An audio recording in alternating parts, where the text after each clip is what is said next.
비가 오네, 비가. 오늘 추적추적 그냥. 오늘 촬영을 가볍게 또 하려고 했는데 갑자기 비가 막 쏟아져서 뭐 아무튼 일단 그냥 켰습니다. 지금 댓글에 그런 게 하나 있었어요. 왜 들깨냐. 그래서 저희 채널 이름이 지금 들깨TV인데 아이디어가 주신 분이시잖아요. 그래서 왜 들깨TV인지. 채널 이름이 들깨라고 지었는데 사실 뭐 이게 뭐 우리끼리만 알고 언급은 사실 없었던 것 같아. 근데 이게 언급하기가 조금 불편한 것까지는 아닌데 뭔가 자꾸 이제 마음에 좀 걸리는 게 있었어. 나에 대한 얘기를 하는 게 좀 부담스럽게도 생각이 됐고, 이런 얘기를 했을 때 또 물론 아직 보는 분들이 많진 않지만 어떻게 느낄지에 대한 괜히 필요 이상의 생각이 좀 많았던 것 같아. 이게 사실 옛날 얘기거든. 이제 약간 요새 옛날 얘기하면 다 꼰대라고 하니까 이제 조심스러워서 이제 별로 언급을 안 했던 것 같은데, 오늘은 그러면 좀 약간 옛날 얘기 좀. 네, 한번 풀어주세요. 동생들하고도 되게 가까운 사이라고 좀 생각을 하거든. 원래 서로 생각하는 거나 기대치가 다를 수 있잖아. 좀 나를 다 어렵게 생각을 하더라고. 나름 큰 회사는 아니지만 뭐 대표라는 타이틀을 들고 있어서 그런 건가 싶기도 하고, 내가 좀 소통이 부족한가 싶기도 한데, 외식업이 지금 내가 나이가 이제 거의 40이니까 횟수로만 치면은 그래도 거의 이제 한 20년 차 정도는 된 거지. 물론 중간에 이제 군대라는 기간도 있었지만, 그리고 목적성을 가지고 일한 지는 실질적으로 사실 몇 년 안 됐어. 그러니까 목적성이라고 하면은 내 명의로 된 아니면 내 사업체 운영한 지는 사실 5년밖에 안 됐어. 마침 오늘 은행 갔다 왔거든. 법인 5년 차가 되면은 그 정보를 한번 갱신해야 된대. 아마 오늘 기준으로 한 일주일 정도가 이제 5년 차 회사가 되는 날이었던 것 같아. 그래서 딱 보니까 이제 내 사업한 지 한 5년 됐구나. 법인을 설립하기 전에 그 전에 이제 내 개인 가게를 하기도 했었지. 오늘은 조금 옛날 얘기를 조금 시작을 한번 얘기해볼까 하네. 얘기가 또 아까 또 얘기하다 딴 데로 갔는데, 좀 애들이 나를 거리감을 느낀다라고 했잖아. 근데 나는 사실 되게 애들하고 가까운 사이라고 생각을 했거든. 이제 가까운 사이라기보다 공감대가 많은 사람이다라고 나 혼자 이렇게 자부하고 있었던 것 같아. 왜냐면 그러니까 뭐 있는 그대로 얘기하면 자꾸 내가 말 꺼내기가 불편해하는 게, 내 어렸을 때 성장 배경도 사실 쉽지 않았거든. 집안 사정이라서 좀 내가 이게 뭔가 어디까지 얘기해야 되나를 고민하다 보니까 자꾸 말을 쉽게 못 꺼내는 것 같은데, 할머니 손에서 자랐어. 태어난 게 은평구에서 태어났고, 자란 거는 이제 강서구에서 자랐고, 일을 시작한 거는 이제 종로구랑 강북구에서 일을 했단 말이야. 이 외식업을 하게 된 계기가, 이게 웃긴 얘기라서 내 얘기라서 자꾸 뭔가 불편한데, 원래 그 한예종이라는 한국예술종합대학교 연극원을 가고 싶었거든. 그러니까 이런 게 좀 부담스러워서 내가 지금 말을 자꾸 못 하겠는데, 어렸을 땐 진지했다고. 어쨌든 내가 이제 어머니가 안 계셔. 이제 아버지가 이제 키워준다고 키워줬는데, 이제 아버지도 그 당시 뭐가 그렇게 바쁘시고 힘드셨는지 모르겠는데 이제 할머니 손에서 맡겨져서 자랐는데, 어쨌든 경제적으로 힘들었다. 그러다가 이제 그 아버지가 그 서울 생활을 정리를 하시겠다라고 이제 밝히시고, 그래서 나보고 같이 가자고 하는데, 아니 뭐 어쨌거나 저쨌거나 힘들든 뭐 재밌든 나는 서울에서 태어나서 서울에서 자랐는데, 친구들도 서울이고 타지로 간다라는 게 엄두가 나지 않았지. 20살 때 정도였던 것 같거든. 19살 때. 나는 서울에 혼자라도 있겠다. 근데 이제 그 당시에 이제 힘드셔서 그렇겠지만 혼자 살 자취방에 대한 보증금도 사실 여력이 없을 때였거든. 그 당시 고등학교 친구들한테, 이 친구한테 100만 원, 이 친구한테 100만 원 이렇게 3, 4, 5도 이제 돈을 빌려서 자취 생활을 시작했었거든. 내 생존을 위해서, 먹고 살기 위해서 했던 게 이제 처음엔 아르바이트였지. 왜냐면은 한예종을 들어가고 싶어 했고, 그걸 이제 공부하는 과정 속에서 생존을 위해서 돈을 벌어야 되는데, 지금보다 그 당시에 패밀리 레스토랑의 위상이 상당히 높았거든. 정말 어렵게 느껴지고 내가 이거 이런 데서 일을 할 수 있나 라는 생각이 들 정도였거든. 그리고 또 좋았던 기억이 있었던 것 같아. 고등학교 때 반장, 이제 나는 그렇게 그 여유가 없는 환경에서 자랐지만 고등학교 반장 생일 파티를 아웃백으로 갔었는데, 그때 되게 충격을 먹었거든. 태어나서 이제 처음 가본 거지. 그런 고급 레스토랑이라는 개념에 그 당시에 일하던 직원이 뭔가 단순히 뭔가 이렇게 음식만 갖다 주는 게 아니라 뭔가 소통하고 대화하고 막 이런 그 좋았던 기억 때문에, 이왕 이렇게 그 내가 하고 싶은 연극 생활을 하고 이쪽을 하는 데 있어서 그냥 이렇게 단순 노동의 일을 하는 것보다 여기서 일하는 게 뭔가 가치 있지 않을까 해서 시작을 했던 것 같아.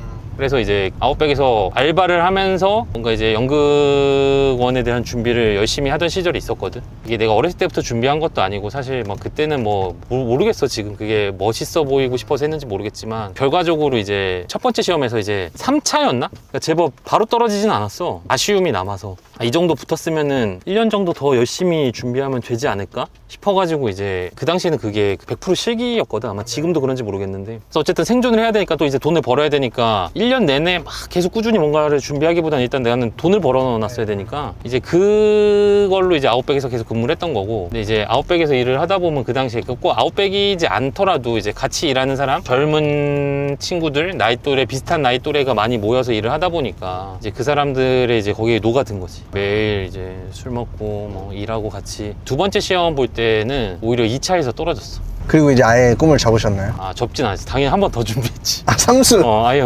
아예 주객 전도가 그 이후에는 돼버려서 신청은 3차 때도 당연히 신청을 했는데 사실 신청만 해놓고 시험에 응시도 안 했어. 먹고 사는 게 급급했고, 사실 이 얘기도 사실 타인 얘기라서 조심스러웠던 건데, 그 당시에 그 내가 일하던 곳에 그 매니저가 사실 내가 월세 내기도 빡빡하던 시절이거든. 월세를 한 2번 정도 내준 적이 있어. 사실 그때 막 또 일하다가 나도 어릴 때잖아. 일을 하기 싫고 막 이렇게 막 또 이제 막 열심히 하다 보면 또 금방 또 꺾인단 말이야. 원래 이제 불같이 타오르면 또 금방 식잖니. 그래갖고 이제 일을 안 나갔는데 그래도 뭔가 이제 일을 열심히 한다라고 생각했는지 처음에는 왜 안 나오냐에 대꾸도 안 했어. 잠수 타다가 이제 계속 꾸준히 연락이 오니까 이제 나는 이렇게 이 적은 돈으로 여기서는 일을 할 수 없다라고 했더니 뭐가 그렇게 힘드냐 해서 이제 내 그런 자취라든가 이런 이 월세살이 생계를 유지하게 한 걸 얘기했더니 월세를 내줬던 기억이 나.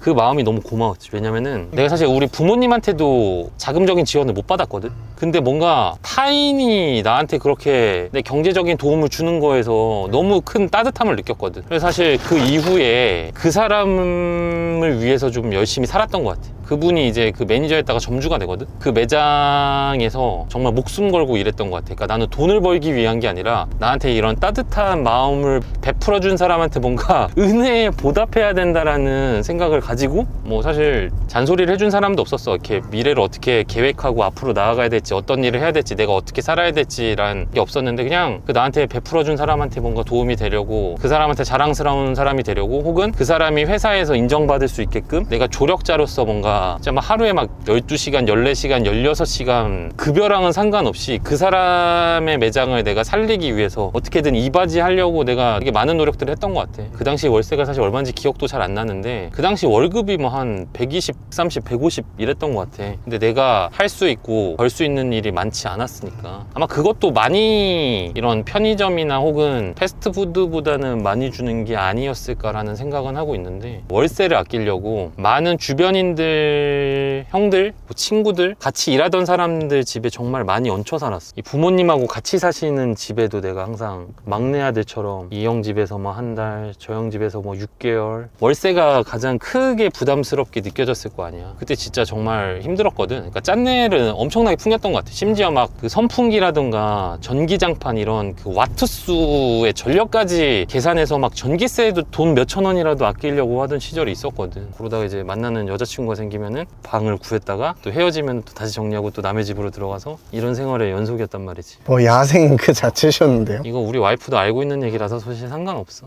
그 아까 나한테 월세를 내줬던 그분이 이제 매니저였다가 그 매장의 점주가 된단 말이야. 아웃백 미아점이야, 미아점. 점주의 집에서도 같이 살아. 그 어머님하고 셋이서 같이 살았는데 그 당시에 그 워낙 또 그 점주분이, 형님이 나를 너무 예뻐해줬고 나도 그 사람을 위해서 정말 최선을 다하는 게 부족하다랄 정도로 열심히 살았고 맨날 끼고 살았어. 일 끝나면 나 밥 사주고 뭐 자기 가는 데 다 데리고 가고, 밥이며 담배며 술이며 되게 아름다웠는데, 결과만 얘기하면은 내가 너무 몰랐는데 그분이 이제 그런 아웃백에서 좀 큰 사고를 치셔. 직원들한테 막 돈을 빌리고 상품권이나 이제 회사 내 매출을 횡령을 해서 그 지역 내 점주들, 관계자들한테도 돈을 빌리고 매장의 상품권 이런 것들을 횡령을 해서 잠적을 하셔. 같이 살던 때 잠적을 탄 건 아니고 이제 같이 살다가 또 이제 내가 떨어져 나왔던 시기가 있어. 나가 있던 게 중요한 게 아니라 너무 몰랐어. 그러니까 그분이 이제 사정이 힘든 거를 얘기해서 본인이 급한 돈이 필요한데 대출을 좀 받아다 줄 수 있냐. 그러니까 난 사실 대출이라는 개념이 뭔지도 모를 정도로 햇병아리고 나이가 어릴 때니까 20대 중반. 20대 중반에 어떻게 그런 걸 모를 수가 있나요? 라고 할 수 있겠지만 내 성장 배경이 그랬고 내 환경이 그랬고 그 당시 모든 사람이 그 정도로 무지하지 않았겠지만 나는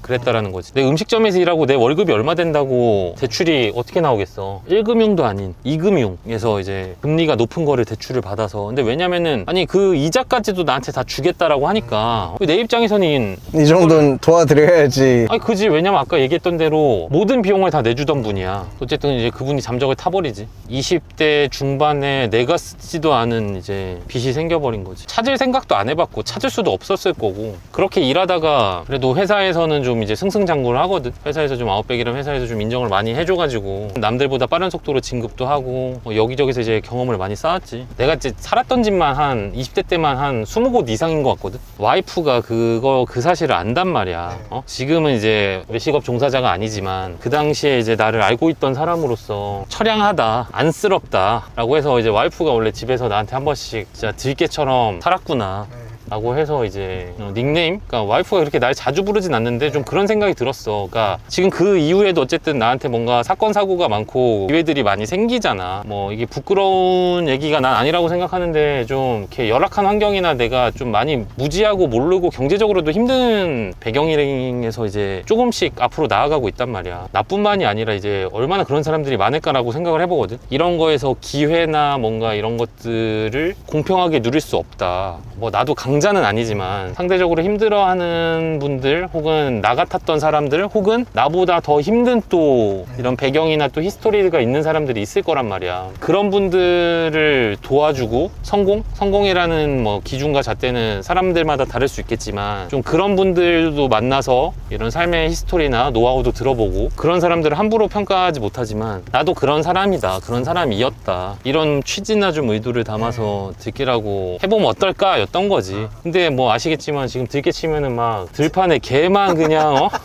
뛰어댕기고 지금 이름을 바꿔야 되나. 그리고 처음에는 좀 그랬잖아. 그러니까 막 진지하게 뭔가 하려고 하는데 이게 또 들깨라는 이름이 너무 또 장난스러운 거 아니야? 막 또 이런 의견들도 있었거든.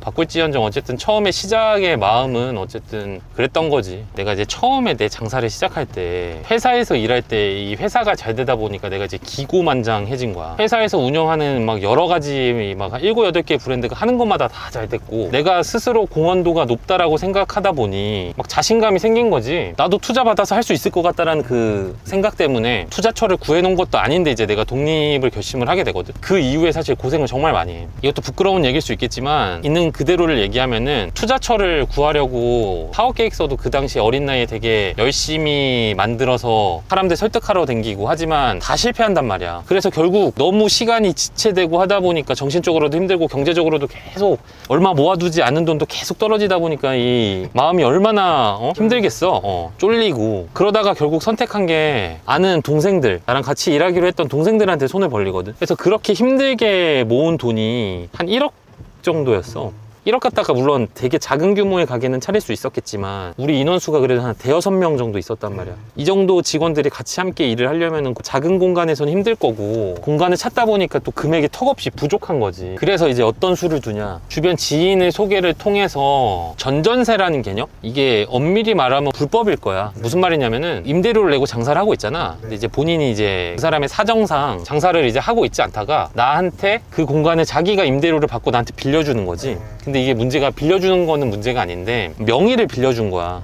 사실 이게 불법이거든? 나 이거 얘기했다 나 끌려가나? 뭐 옛날 얘기니까. 그때가 몇 살이지? 이거 어리지도 않았어. 지금 생각해보면 그게 한 31살 때쯤이었는데 통장을 나에게 주겠다라는 거야. 내가 얼마나 바보 같았고 무지했냐라면은 내가 아침에 일찍이 그 카드랑 통장을 가지고 은행을 빨리 가서 그 돈을 빨리 내 통장으로 빼거나 현금으로 인출하면 되잖아. 그럼 이 사람이 나중에 뭐 속이더라도 뭐 이런 말도 안 되는 생각을 했던 거지.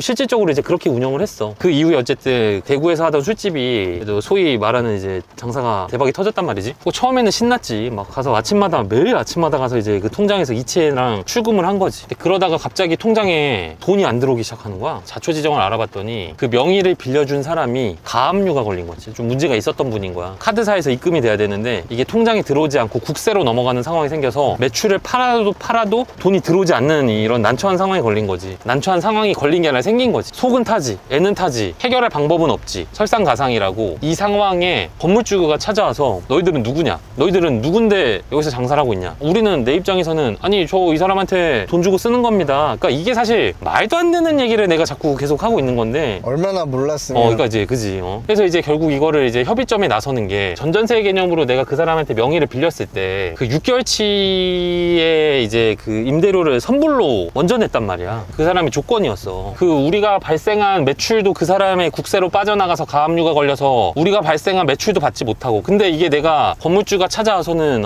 문제를 제기하고 진퇴양난인 거지. 그래서 이제 결국 손해를 보고 처음에 줬던 선불에 대한 임대료, 내가 이제 우리가 매출이 발생해서 들어 받았어야 되는 매출에 대한 거를 합의를 해서 그걸 이제 권리금 형식으로 지불을 하고 명의를 넘겨받는 거지. 장사는 잘 됐지만 결국 큰 손해를 감수할 수밖에 없었어. 그러니까 왜냐면 다른 방법이 없었어. 그래서 이 얘기가 사실 하면은 내 얼굴에 침 뱉는 얘기라고 생각이 드는데 너무 몰랐고 무지했고, 어떤 사람들은 비난할 수도 있지만 내가 느끼기에는 생각보다가 아니라 현실적으로 이런 거에 대한 개념이나 뭔가 지식이나 정보가 없는 사람이 난 더 많다라고 느끼거든. 이게 내가 전쟁 시대에 6.25 때 태어난 사람이 아니란 말이야. 내가 몰라서 그랬다라는 걸 알지만 이런 사람들이 나 말고도 분명히 많을 거고 난 지금도 많을 거라고 생각해. 그런 사람들한테도 좀 이렇게 내가 밟았던 시행착오라던가 좀 내가 느꼈던 것들을 전달하고 싶은 거지. 잘 전달하고 있는지 모르겠어. 매회 나름 열심히 하는데, 그지? 근데 이렇게 생각해. 그래도 그런 일을 연속적으로 겪으면서 오히려 지금 자리나 지금 기회를 만들 수 있지 않았나라는 생각도 들어. 터무니없는 일을 계속 지속적으로 해오다 보니 새로운 기회가 생겼던 것 같거든. 아무것도 하지 않는 것보다 터무니없고 손해보는 일을 계속 겪으면서 새로운 기회가 생겼다라는 거를 좀 잘 전달을 하고 싶은데, 앞으로도 좀 이 우리 채널의 방향성이라고 하면은 주저하거나 힘들어하거나 이런 분들한테 조금 더 도움이 됐으면 좋겠다. 자극적인 내용보다는 그냥 거의 막 내 일기장처럼 내 하고 싶은 말을 가다 보니까 부서가 없을 때가 많고 좀 그렇긴 한데, 담백하게 해보는 거를 목표로 하고 싶어요. 재밌게 봐주시고 뭐 필요하거나 궁금한 거 있으면은 언제든지 부담 갖지 말고 물어봐 주세요. 지금도 사실 많은 분들이 보진 않지만 연락은 정말 자주 오셔. 직접 내가 이제 찾아가는 경우도 있고, 그리고 찾아뵌 이후로는 더 편해지니까 그 이후에 이제 되게 자주 통화하고 내가 아는 범위에 대해서 같이 고민해드리고 하거든. 힘닿는 범위 내에서는 같이 고민해드리고 내가 아는 범위 내에서는 조금 정보를 공유하고 도와드리는 걸로 하겠습니다.